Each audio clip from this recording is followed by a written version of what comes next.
Royce White, you were a first-round draft pick in the NBA. Your issues with the NBA are well documented, and a lot of people would still be surprised that you wound up in London.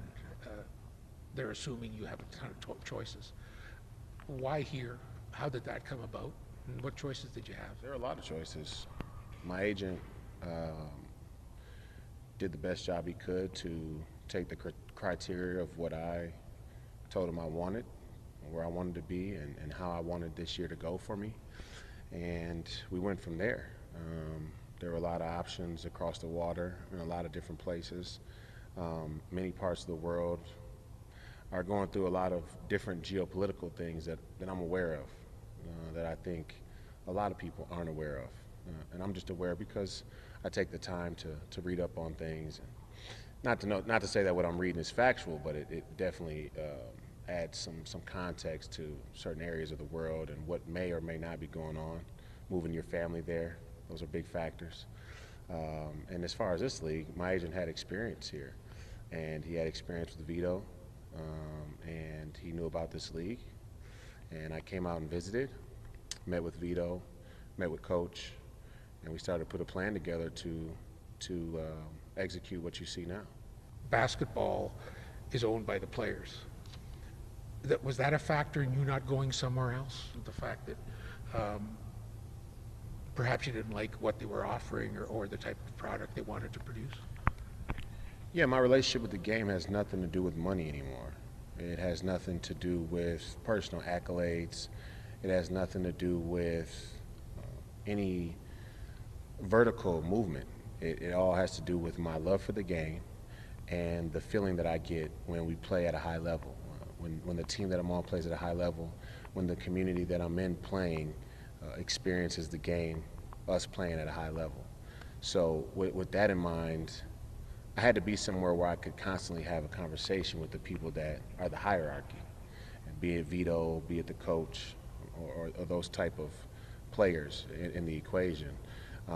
Because for me, it is a constant seesaw between my personal beliefs and the relationship with the game. And it just was uncomfortable for me to think about going somewhere where just the language barrier would keep me from being able to accurately or efficiently communicate who I am and where I am right now in 2017 and what basketball means in my life and what everything else means to basketball for me. Walking away from the money is one thing, and it's a big deal. I mean, to walk away from $100 million in today's global economy, it's a big deal to walk away from $100 million. That didn't register as much then as it did now, as it does now. For me, then it was just more about what's true, and who are the representatives of truth, who are the people that are going to commit to not only finding truth, but standing for truth. And the NBA is not that. As much as I grew up, was a fan of it, a lifelong dream, you could say, grew up in the Michael Jordan era, grew up in the Iverson era, which came shortly after, was in Minnesota when KG made history with his contract. Big NBA fan, big professional basketball fan, grew up in the neighborhood, parked behind my house that I grew up in on the block, and the rim behind with no nets, shooting by myself, pretending that I'm two teams at once, playing a game out in my head. It still wasn't what I thought it was, and it's not about mental health. Mental health is its own conversation. It's coming forward. It's progressing at its own rate. It doesn't need me. It doesn't need the NBA. But we are involved in it because of our participation in humanity. It doesn't need us, but we are players in it. And in being players in that, where we stood on the line was way different.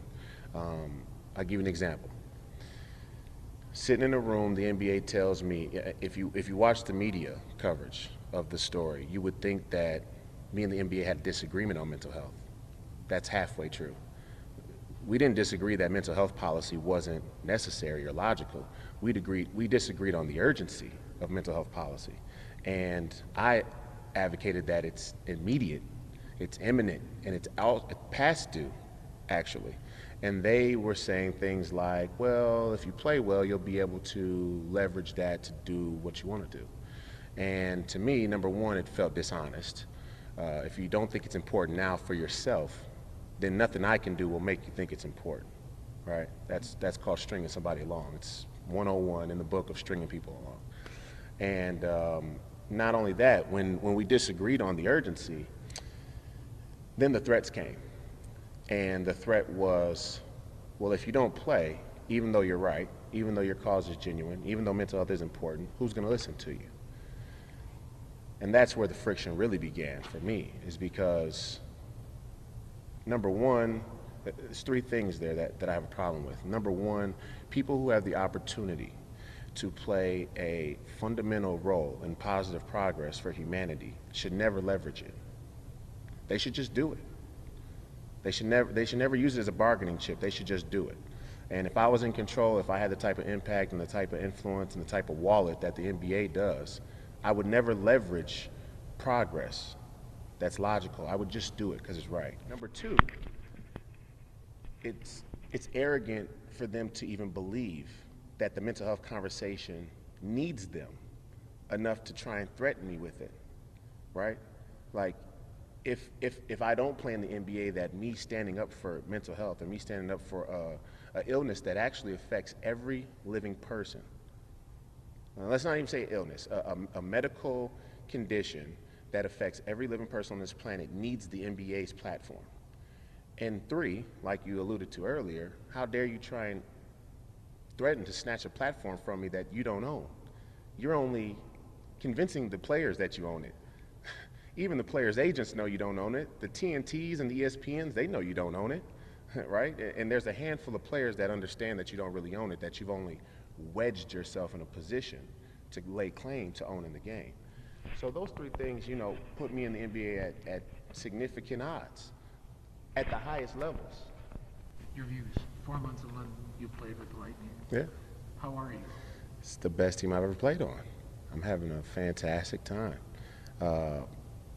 Best coach I've played for, I mean, right up there with Fred Hoiberg and Tubby Smith and my coach Kenny Novak from back home, who's a Hall of Famer for sure.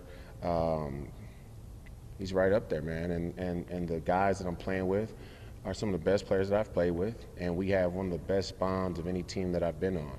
And that's why we're doing special things, breaking records. Individual guys are thriving, and there's no signs of slowing down. And you know, this shirt, this is Lightning versus everybody. It's kind of fitting. We believe in ourselves as a team. We know we have work to do. There's things we could do better. Coach is definitely, you know, not giving us any speeches like, you guys are the greatest. You know him. He's like, yeah, well, you out-rebounded him, but you could out-rebound him by 30 instead of 20 or 10, you know, and we take to that, and we want that, but we also have a confidence and swagger about ourselves that we can meet those challenges that he presents to us, and we can also meet the challenges that any team present to us.